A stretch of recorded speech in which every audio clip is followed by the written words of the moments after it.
Welcome back, my little Heathers, to Want to Watch Now, where we talk about what's streaming on Netflix right now.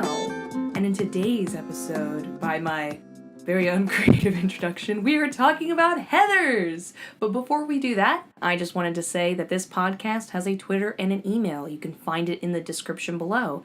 I would love if you guys gave me a follow, and a subscribe if you wouldn't mind. And just kind of I started this podcast because I love this shit, and I love talking about it. But this is not a one-sided conversation. I want to know your insights, your theories, and just funny quips, anything. And above all, I love requests, especially stuff I didn't know was on Netflix or haven't personally experienced myself. In addition to that, I just wanted to mention that I've been loving binge watching this great YouTube channel called Pushing Up Roses.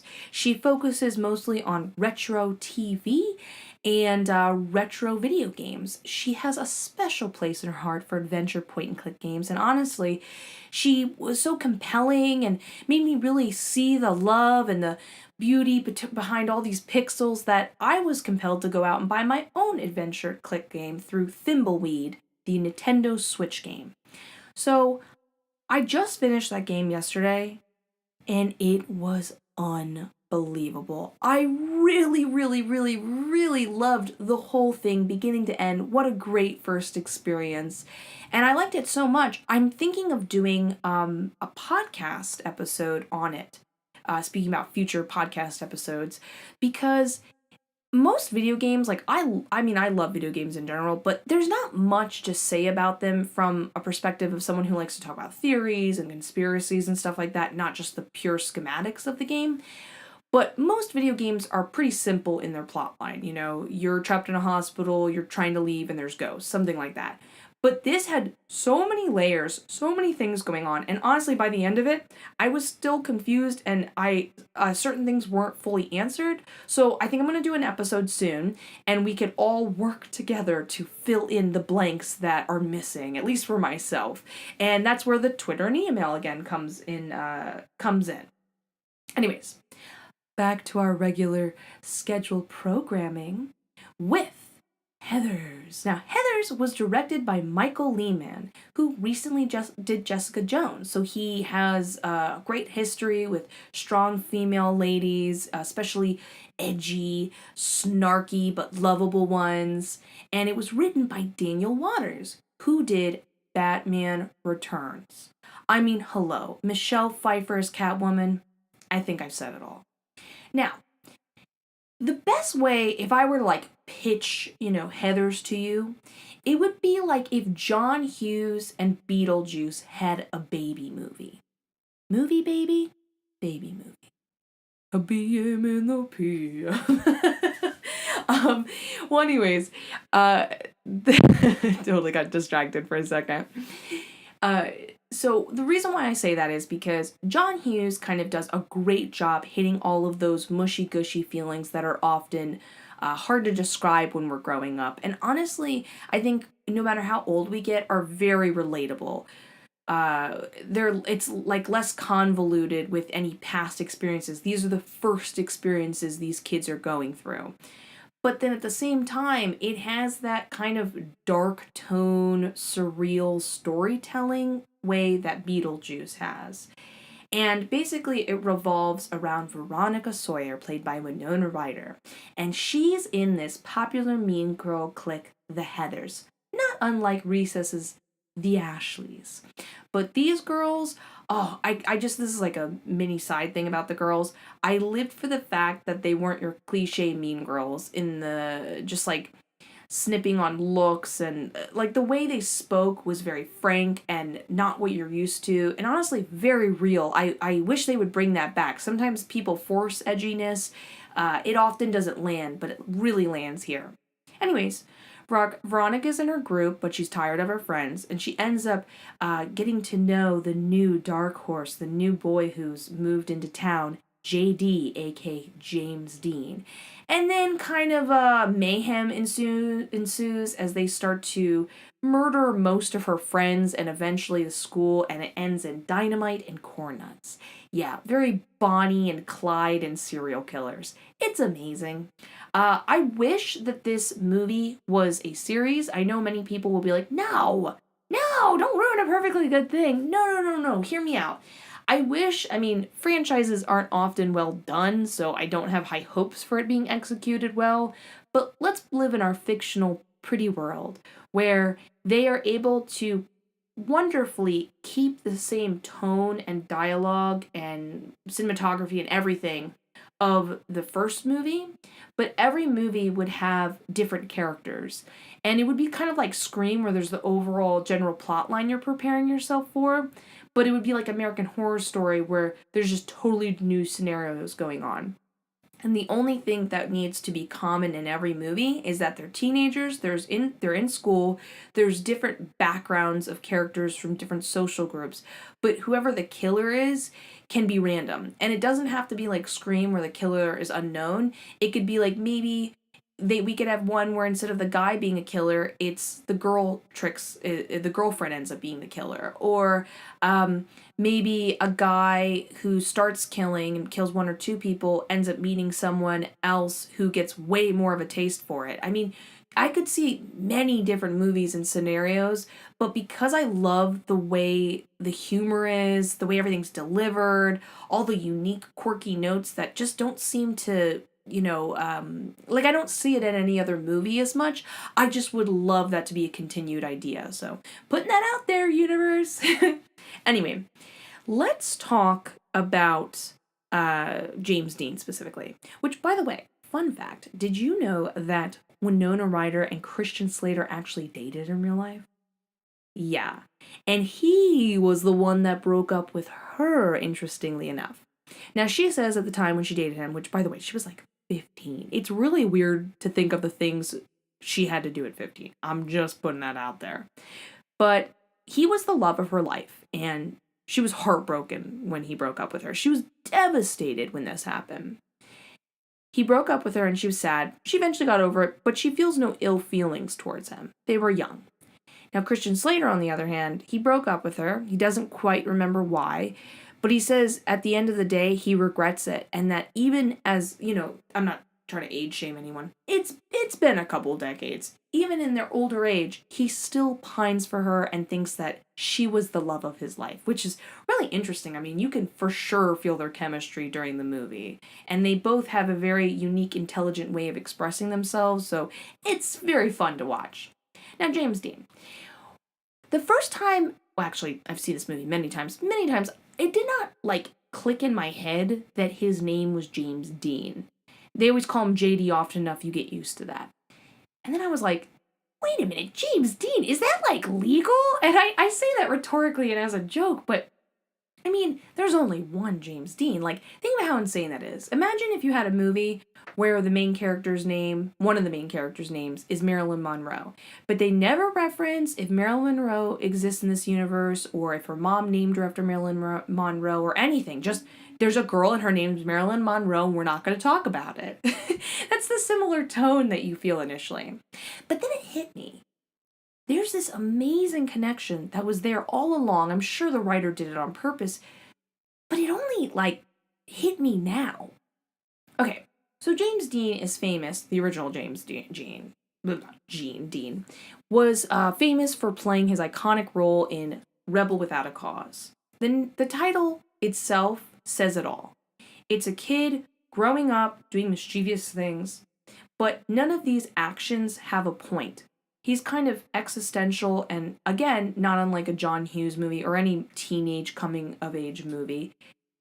He's just trying to understand himself and where it all fits. He has no power, but he's smart enough to understand that his parents are, bullshit and putting him through bullshit.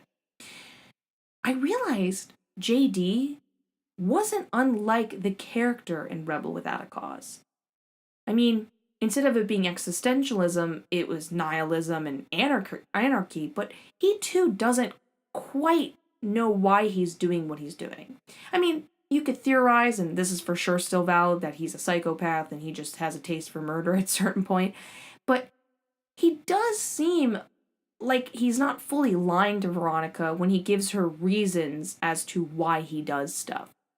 Like, at first he's talking about how it's unjust that such a wonderful girl has to have her life ruined by an asshole who doesn't deserve any of the good things in her life, especially considering his like background with his like mom who's passed away and constantly having to move himself.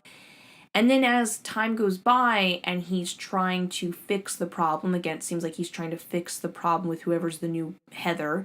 But then over time, when it ends with him trying to blow up the whole school, I mean, even the suicide note itself doesn't really have that much detail to it. He admits it himself. Who cares? People will believe anything. And he doesn't even seem like at that point he's doing it for fun or just to get away with it. He doesn't even quite know at the end. I mean, when he has the dynamite strapped to him, he's going to commit suicide. He's not emotional about it. He doesn't even quite laugh about it other than the dynamite, the detonator being temporarily diffused or not working for a moment. All he cares about is that it's done. Not that his life is ended, but that he's completed an action. That's all he can relate to. Again, not unlike Rebel Without a Cause, which is like really fun and cool to see the parallels. I loved that way he spun the whole idea because that is a dark way of looking at it. Not that Rebel Without a Cause wasn't very sad and dark in many ways, but it had kind of a more poetic tone at the end of the day than this. Now, still on the subject of James Dean, don't worry, we're going to go back to Veronica for sure. But I noticed a bunch of things that kind of helped me piece together J.D. and his past. And his past is really important because it gives like a whole different vibe and tone to the movie. When you watch it initially, he just seems like a guy who's got a little bit of dark tendencies, but he himself is even surprised that he accidentally murdered the most popular girl in school, and things just kind of get out of hand with his self-righteousness and other weird motivations. But when you look at the little hints and clues, you start to ask and wonder, like, maybe some of this is an act. Maybe some of this has been going on a lot longer than you realize. Now, he does make a comment towards the end of the movie that maybe he has blown up other schools before. It makes you wonder, has he murdered other people before? I mean, he seemed genuinely shocked when Heather Chandler, played by Kim Walker, R.I.P. Kim Walker, you were the OG bitch. OG school bitch, not a bitch in real life. I'm sure she was a lovely woman. But James Dean is, like, upset and, like, whoa, holy shit, I just did that. So maybe he didn't murder people so directly. Maybe he just blew up schools. We don't even know if people were in those schools. But then that started to make me ask more questions. Okay, so we know the way his mother died was walking into a building right before it was going to be blown up. And at that point, obviously, they watched the building fall down, and unfortunately, the wife died. Now, he makes a sarcastic comment to his dad, who he seems to have a pretty good relationship with the way they banter. But when he makes a comment saying in front of Veronica, this is the last time I saw Mom, she was waving from a library. It started to make me think. When the dad responds, he seems upset, but not in the way of someone who's grieving the loss of their wife, like, that's so insensitive you would bring that up in a sarcastic way, or like, you're embarrassing us in front of our company, don't talk about those things, those are family matters. It seemed way more like the dad was like, we've got a cover here, don't blow it. And then it hit me.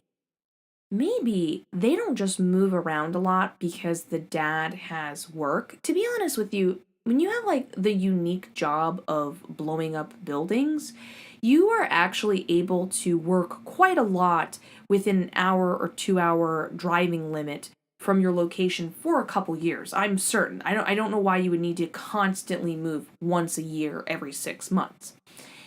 And then I wondered, what if he uses that as a cover? And he still works his business. He does need to travel, so it works in their favor. But his son has this destructive nature, unlike his dad. But the dad can fulfill his, like, maybe the dad's like, well, I don't blow up random buildings just because I feel like it. he gets to satiate that weird hunger he has through his job and gets paid for it. Well, James Dean's doing it in a way that could get their family arrested and the kid could be prosecuted, but maybe they're never able to fully link it back to him. So they always leave in time, and this is a common thing, basically. And then it made me wonder about the mom and her death. Okay, why did she commit suicide? You could make on one hand a valid argument that maybe she was dealing with some sort of mental struggles with depression or whatever. And that was her choice, and it's simple as that. And that's something that affected his life. Maybe it happened, and then that's what caused JD to become so destructive. Some people hurt themselves. Sometimes people hurt others when they're overcoming grief. But then I thought, no. And this is what I think the third option is. This is just a theory. But maybe the mom was compelled to commit suicide because of who she was surrounded by. Think about it. You're married, and your loved one, your partner, whoever, they get this weird look in their eye. I mean, Veronica herself even kind of recoils a little the way she sees the dad watch the building fall, how she thinks it's gross and thinks in comments that he's an asshole, the way he talks about people. And maybe the wife didn't like that over time. She started to see who her husband really was, and she was creeped out. It was more than just not liking the person she was with. And now that's one thing that doesn't make you feel good. But then you have this kid you love, you birthed them, and they start to show, signs not unlike your husband. But it's worse, because not only do you feel like your husband's kind of sinister, but he's, keeping it under wraps. He's keeping it within a norm. Like, I don't see the dad going out and wanting to blow up random buildings just for the hell of it. But you see kind of like the evolution of that personality, the next level. And what would be the next level? Someone who just didn't care about doing it as a job or for any other reason, just to do it. And she starts to wonder, like, did I cause this? Did I cause the destruction? Because, we don't know. People could have been in those other schools and passed away, and that caused her to feel grief and responsibility. Like, that's my kid. I caused that. I should have said something. I should have done something. And maybe this motivated her to commit suicide, which, of course, this would upset the dad, but he's going to protect his kid and, move from place to place and kind of have this cover up. And maybe this makes the kid feel annoyed that his mom couldn't accept him for who he is, so it only brought out more of a destructive personality and got worse. This is just kind of like a theory I have, but as I was looking into it and hearing all the little clues and comments, the way the dad reacts, the way the mom died, the fact that JD probably has a past in this stuff, and what it would take psychologically to get away with this stuff and kind of think it out. I mean, JD has kind of a clever way of tricking Veronica with those whatever bullets that she thinks are fake bullets, but they're real bullets, so he can trick her into shooting the football kids. It makes you wonder, how many times have you done this before? Veronica even makes that comment herself. Okay, so we've talked about JD, and we see how he blows. He is the way he is. Which, by the way, don't get me wrong, Christian Slater was such a hottie back then. Loved it. But we get to have fun talking about Veronica herself. Now, Veronica's really fun and interesting because we see her as this strong girl, and I mean, she's so badass because even from the beginning, she stands up to her friends. She tells them to lick it up when her girlfriend tries to bully her and be like, I'm going to spread a rumor about her. And I don't feel like Veronica's for the first time standing up. I mean, the way they casually banter, she constantly is calling her friends on their bullshit and yet still in the group. And she doesn't hesitate to quickly over time, call out her boyfriend and be like, I don't want to do this. I'm realizing you're an asshole. I'm going to stop you.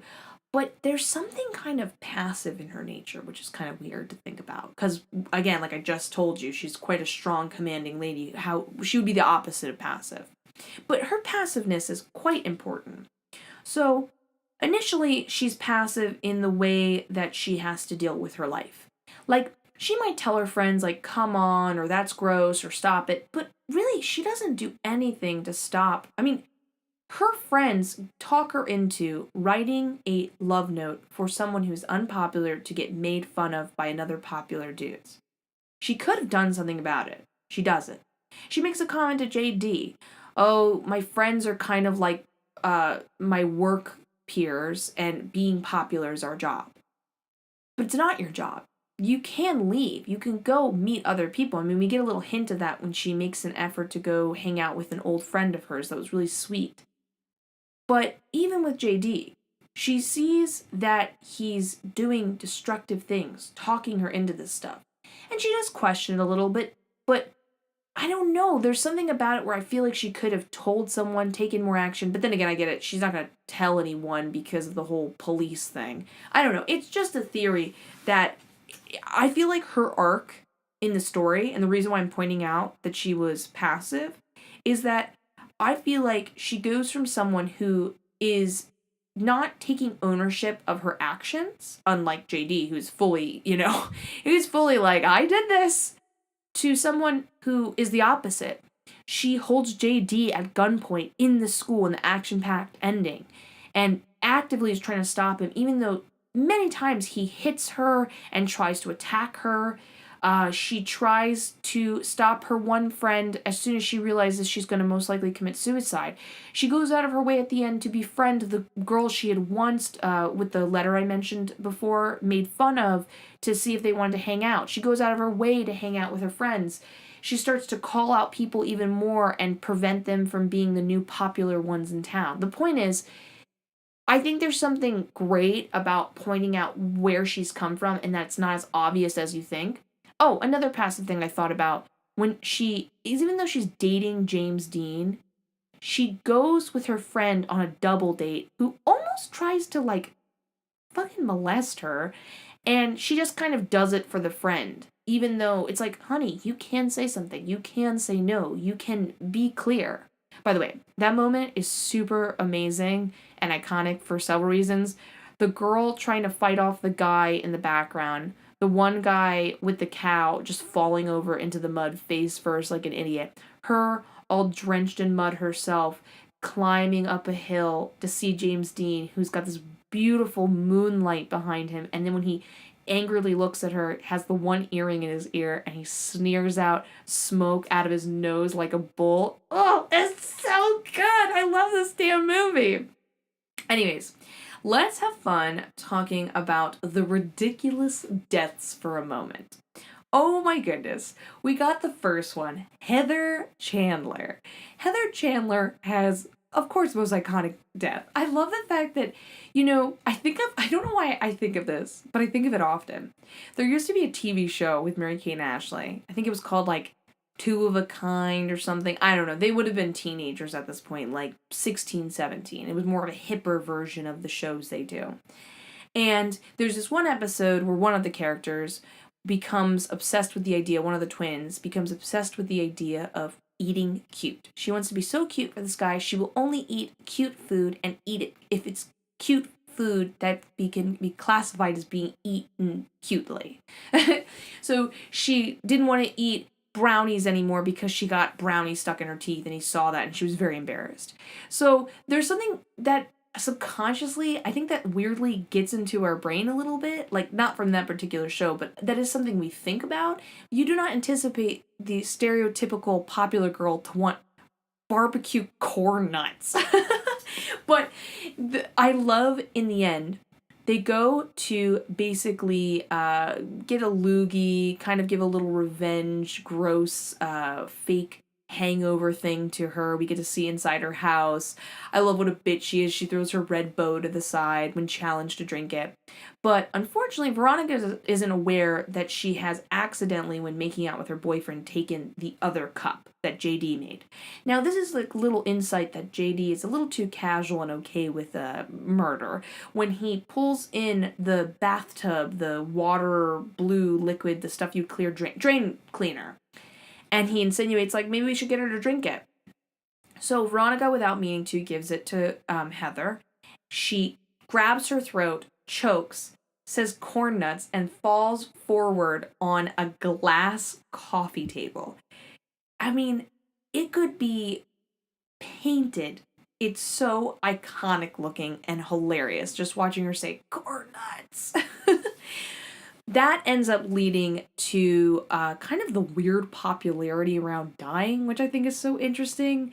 I don't know. I always feel like trends are trying to one-up each other, so that seems like a pretty hilarious take on the idea of like the never-ending up and upping. Is it called anting? Upping ante? Oh my god! I know you guys are screaming through the podcast. You know what I'm saying metaphorically, that it's always building up to the next thing, and this feels like the best dark type humor to say it would be death. By the way, guys, don't die. Just PSA out there. Anyways, then that eventually leads to, I can't remember, it's the second one, but the football players spread a rumor after when Veronica leaves those two guys, the one with the cow tipping and the one falling in the mud, and they lie about her basically, I think, either sleeping together or blowing him, something rude. And to get back at him, they are going to lie and scare the shit out of them and use fake guns, fake bullets to freak them out. Now, you can understand what Veronica is thinking, because when initially in the movie, when James Dean pulls out a gun and fake bullets and everything the first time, you think, like, you can understand her thinking, like, oh, he's got fake bullets, of course they're not real, I watched him do it before I thought it was funny then, it'll be funny now. But when they go there, it's very quick, like, it very quickly does Veronica realize, like, oh shit, it's real, everyone's dying. And I loved that they ended up, now, keep in mind, I feel like this goes without being said, like, making fun of people's sexuality is not funny, but I do think there's something funny about people dying a death of something they're so phobic of. Like, for sure there's nothing wrong with being gay, but as ghosts, they're like, no, they think we're gay. No, that's the worst possible thing that could happen, not the fact that we died or anything. And they blamed the two boys for or that having committed a suicide pact to be together. And what's kind of beautiful about this subject and how I think they handle it, you can tell me if you feel they didn't handle it well, is they're not making fun of the idea of being gay, but because at the end everybody's like, oh, you know what? We were the ones that were wrong. We should have accepted them as a couple. And I love when the guy's like, I love my dead gay son. Such an iconic line. So sweet, honestly. It's done in a morbid, funny manner, but in real life, if that happened, it's very sweet and loving that he would have accepted his son either way. At one point, I think it's Lisa Falk, who plays Heather McNamara. She actually almost tries to commit suicide from just like not knowing what to do, just kind of like following the crowd. I mean, like, damn, talk about like dark. It makes me think about that. Remember when 16 and Pregnant was like first a thing, and like that was a real thing. A bunch of girls on purpose got pregnant together, and they were all like 15, 16. It was pretty dark. It kind of makes me think of a similar idea. Again, just putting it out there. Please don't die. Going on. What else do I want to talk about? Oh, I thought it was really interesting how they, in a very surreal way, talked about girl and just teenage issues. Even just the whole band with the whole fake song, Suicide, Don't Do It, kind of making fun of, what's his name? That relax, don't do it when you want to go to, like, Frankie something. Oh, I wish I could remember off the top of my head. You know what I'm talking about, though. The way they were kind of commenting how media handles these serious things and how teenagers are like, you really just don't get it. That's not going to help, and that's not the solution, and you don't even know what I'm going through to feel such intense feelings. Even, I know this is kind of dark, but I liked how they were making fun of it, how both Heathers almost get sexually assaulted and they just kind of allow it to happen. Again, that shit's not funny at all in real life, but I think they're trying to show that that is a normal thing of girls getting pressured into doing things they don't want to do and feeling like they need to do it to belong either in a group or with whatever. And that is important to bring up because that is shit people deal with, but I thought they went about it in a way that prevented like too many triggers going on. Do you see what I'm saying? Considering like a lot of people deal with that. Even just like Veronica herself trying to understand where she fits in with like her parents, kind of seeing her as almost like a grown-up and a teenager. You get what I'm saying. I also wanted to wrap that up with the idea that, like, a lot of people, I don't know if I can say this correctly. I'll do the best I can. I'm not worried about, like, offending anyone, but more so, like, I don't have the right words for it. Sometimes people can use someone else's trauma for their own weird agenda. Like when Heather dies, the other Heather, played by Shannen Doherty, Heather Duke, goes around to different TV networks to gain some sort of fame and popularity and try to take her place. The hilarious guidance counselor is trying to make it so she can slowly take over the school and run her own agenda. Everyone kind of uses it in a fake melancholy way. I mean, it's totally sad when someone dies, and I think there is that completely, but man, have I seen it done this way in real life, and let's just tell you, it's not funny when it's being done in real life. So I thought that was really interesting how they tackled, like, media and the weird way people can respond to death for their own purposes. And last but not least, I just want to say the ending was so good. As it continued to build up, some people can want endings to be over dramatic in a way it can be convoluted, or like, I don't know why Hollywood doesn't get this. They need to rewatch old movies or something, but movies don't have to end with fireworks to be a great ending. At the end, she's fighting him for dynamite, but honestly, it's just a lot of punches and back and forth and suspense music, but it's this buildup of, like, is she gonna get him? Is she gonna get him? And there's not even this big moment when she shoots off his middle finger, which is so fucking funny. It's just, like, accepted, like it's, they're not trying to be like, and she shot his middle finger off. Whoa! They're like, yeah, keep going with the pacing. Keep going with this. And that's why it's great at the very end when they kind of are respectful of each other. She's like, listen, I'm here to watch you die. And he's here, and he's like, well, I'm here to die. It's nice to have the company. She's got the cigarette in her mouth. He blows himself up. The trigger even gets stuck for a second, which is a great funny moment between them, because she's thinking, you think you're so fucking bad? Look at you. You're a joke. And he dies, and she ends up taking away the red scrunchie from Heather Duke, trying to prevent the dragon that's head cut off, and another one grows in its place. And she goes up to the girl who now has a neck brace and I think it's called a scooter, who she once made fun of, and is like, do you want to come over and hang out and be friends with me? Do you want to go to prom with me? Fuck this shit. And she finally is actively doing something.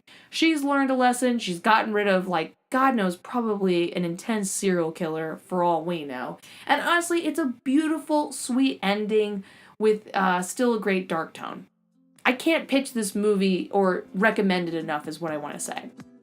Guys, if you like this review, please give it a 5-star review on iTunes, subscribe on whatever platform you're listening to, and just know that I love you in the strongest platonic way.